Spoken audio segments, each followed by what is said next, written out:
The Columbus Blue Jackets have stayed pretty quiet on the free agent market today, although they did announce some pretty big moves, but again, not in the free agent sense. They did a lot of wheeling and dealing before free agency opened up, including the Damon Severson deal, which was essentially a free agent negotiation just happening before free agency with a sign-in trade involving a third-round pick. But as far as the actual day one of NHL free agency, where there are contracts being handed out left and right, big names are already off of the board. The Blue Jackets haven't signed a single unrestricted free agent, so they've stayed silent in the free agency pool. However, you do have to take into some context that they have added internally pretty well with the return of Alexander Texier. He's coming back from overseas, returning to the Blue Jackets, and Dmitry Voronkov will eventually come over as a prospect from Russia. It's just a matter of when he gets that visa worked out.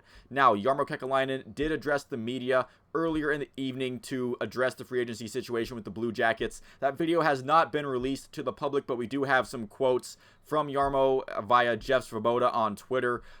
He says that basically that Jarmo doesn't want to make a rash decision. He doesn't want to get somebody just to go get somebody. However, Jarmo did say that they will be looking into the veteran goaltender depth as far as free agency goes.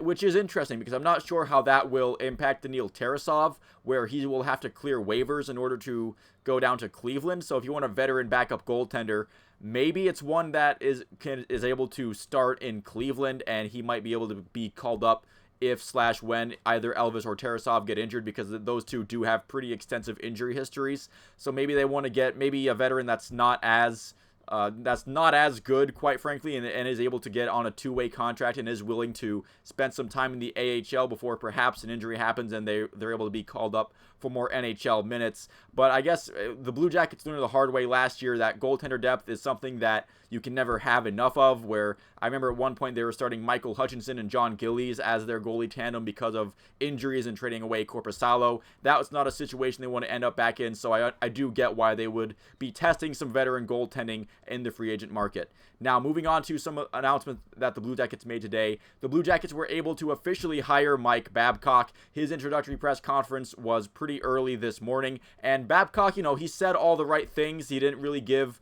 any negative attention, any fodder to somebody who's looking to tear down this hire.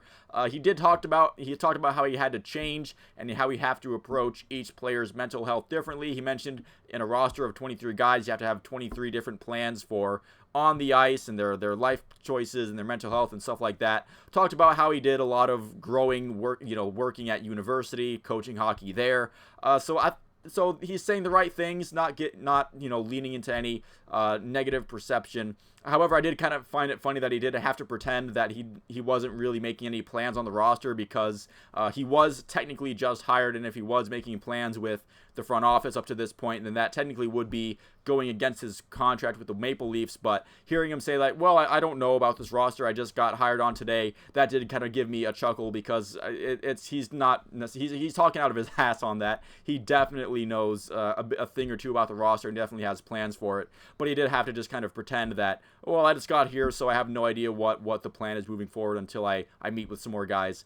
There is a sentiment about this press conference that I did kind of like from this, as where Mike Babcock was saying that it wasn't really about what he said anymore. The fans have heard enough. It's about what he does. And I do feel like that is true, both in the sense of both on and off the ice as far as getting results, and also will he show us that he's truly been able to change how he does some things and not get this perception that he has of being someone that is not just tough on his guys, but unnecessarily harsh and cruel to his players as well. Hopefully, I hope for both the Blue Jackets and his own sake that he has changed and he has grown, and he is able to come into Columbus with a little bit of a better mindset as far as coaching. And I guess we'll just have to wait and see if he can connect with this younger roster just a little bit better than he did with Toronto's.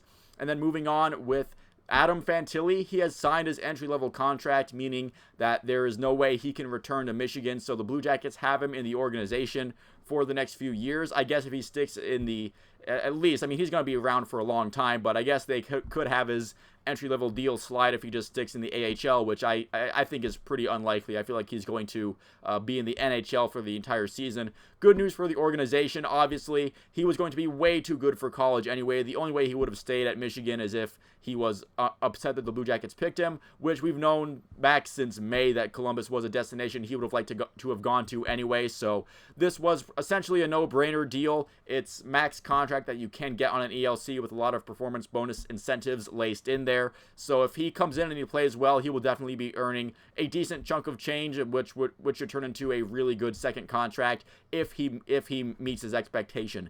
He's also going to be wearing number 11, meaning that the 2 1s can replace the L's in his name. Adam Fantilli with the 11 being where the 2 L's are. So that's a nice little cool touch there. And I'm excited to see how this develops in off-season camps. I'm excited to see how he does in the development camp that's starting today, and how he looks in training camp and preseason games and all that. Maybe he might start the season in the AHL if he doesn't look like he's quite ready for NHL action. But again, I'm pretty sure by the time the season gets rolling, Adam Fantilli will be a lineup regular for the Blue Jackets. And to close this video off, former Blue Jacket Joonas Korpisalo got himself a pretty good contract with the Ottawa Senators. 5 years, $4 million average annual value. So, and the salary does fluctuate, but on the average, he's going to be making $4 million a year for the next 5 years. So that is good for him. I do want to show him some love as the longest tenured Blue Jacket goaltender, at least for now. Hopefully Elvis comes back around and on his game and he can overtake that. But for right now,